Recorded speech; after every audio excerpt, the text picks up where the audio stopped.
Fala, galera do Peleja! E hoje o Fora do Eixo é sobre o clube português que teve o melhor jogador da história de Portugal, Murilo. É polêmico isso daí que você falou. Entendi a pegadinha. Muita gente, até os mais jovens, vão falar que o maior jogador da história de Portugal pode ser o Cristiano Ronaldo. Mas quem viveu e assistiu Eusébio acha que foi ele o melhor jogador de Portugal. Já se inscreve no canal se você não é inscrito, deixa o seu like aqui. Esse é um vídeo dedicado aos torcedores portugueses, aos inscritos portugueses do Peleja, que pediram um episódio do Fora do Eixo sobre o Benfica.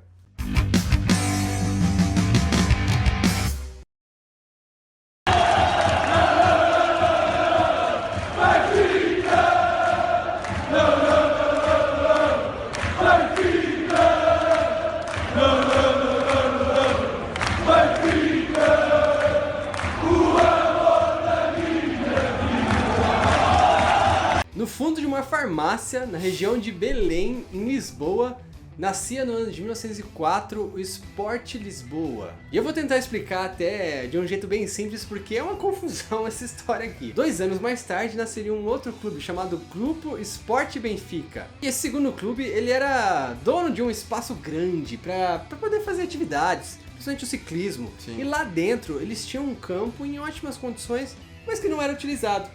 Foi aí que, unindo o útil ao agradável, os dois clubes se juntaram e assim surgiu, em 1908, Sport Lisboa e Benfica. Eleito pela FIFA o 12º maior clube do mundo no século XX, o Benfica, como é chamado, é o clube com mais títulos portugueses, no total de 36 até agora, o ano de 2018, e só pensando em campeonato português da Série A, da primeira divisão. Além de ser o maior campeão português, ou do campeonato português, ele também é o famoso campeão de tudo, né? É o único time no país a conquistar todos os títulos portugueses possíveis que disputou.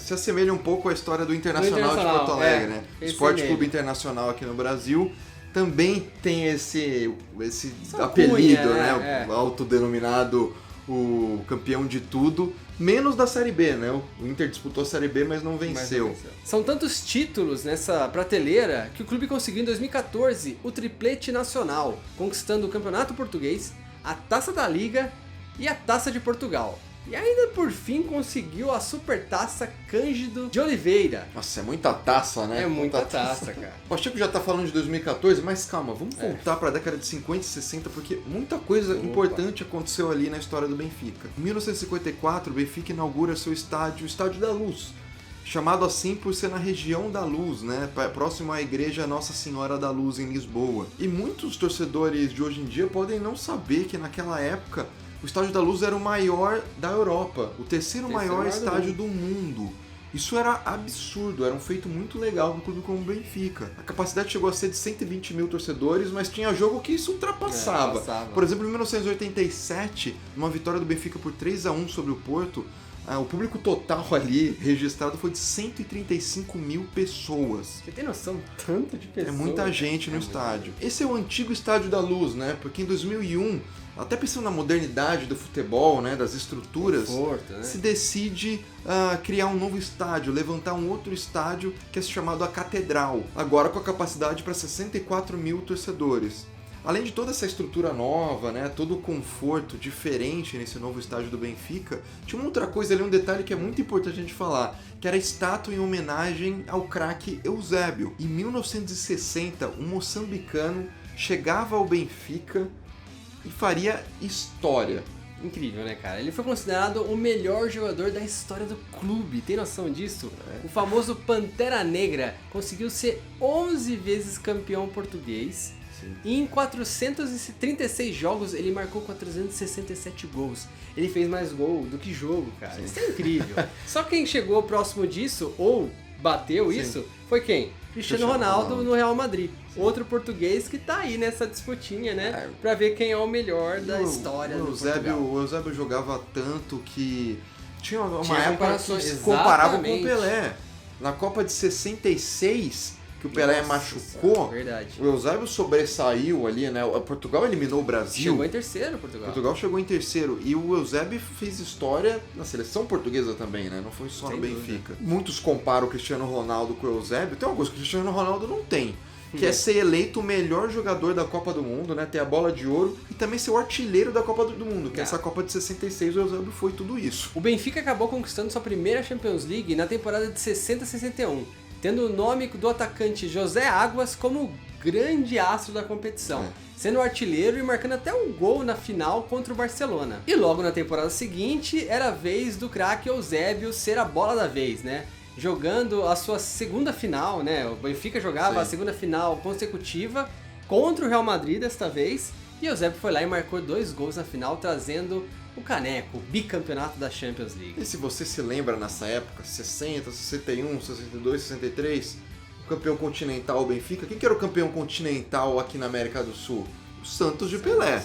Foi bicampeão e enfrentou em uma das finais intercontinentais o Benfica. Era Pelé contra Eusébio. E com um craque como Eusébio e títulos importantes como o bicampeonato de uma Champions League, é de se esperar que se crie um legado para torcedores e número de torcedores em Portugal.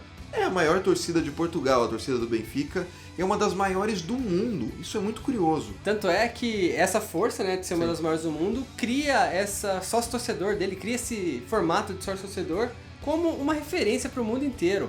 Foi um dos maiores do mundo, né? Se não o maior do mundo. Só que depois de 2015 um negocinho aconteceu que acabou diminuindo bastante esse número. É que da noite pro dia, mais de 100 mil sócios sumiram, desapareceram.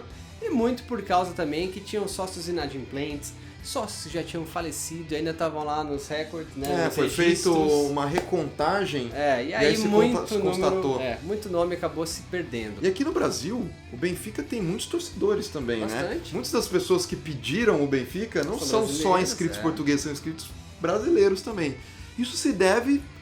Um dos fatores é a quantidade de jogadores brasileiros que já jogaram no Benfica, né? Começando no gol, alguns nomes como o do Júlio César. Mais recente, já no finalzinho de carreira ali, passou pelo Benfica. Só que durante uma temporada ele acabou machucando e aí teve que dar a vaga para outro, né? Dar a vaga pro reserva dele. Adivinha quem é a reserva dele? Quem? Ederson, que é o atual goleiro, né? Ou reserva, goleiro da seleção brasileira. Para mim tem que ser o titular. Pode ser. Outros nomes também que passaram por lá foi o do zagueiro Davi Luiz, que começou no Vitória e depois explodiu, foi parar no Benfica. Outro zagueiro também que acho que até os torcedores portugueses, né, benfiquistas, acabam optando por ele, né, tendo um carinho maior, é o do Luizão, que jogou por 15 anos no clube e se aposentou recentemente, 2018. com uma homenagem incrível. E lá pelo meio de campo tem nomes como o do Ramires, lembra? Que jogou no Cruzeiro, jogou muito bem no Benfica. E um que fez muito sucesso também no clube português foi o Yaya Talisca. Anderson Talisca, que saiu do Bahia, foi para o Benfica e conseguiu desenvolver muito seu futebol. E por último, o atacante Jonas, né? Que chegou em 2014 no clube português. Como faz gol, Jonas? E faz gol adoidado. E eu acho que ele vai acabar terminando a carreira lá. Sim. Então vale aí um gol do Jonas pra você.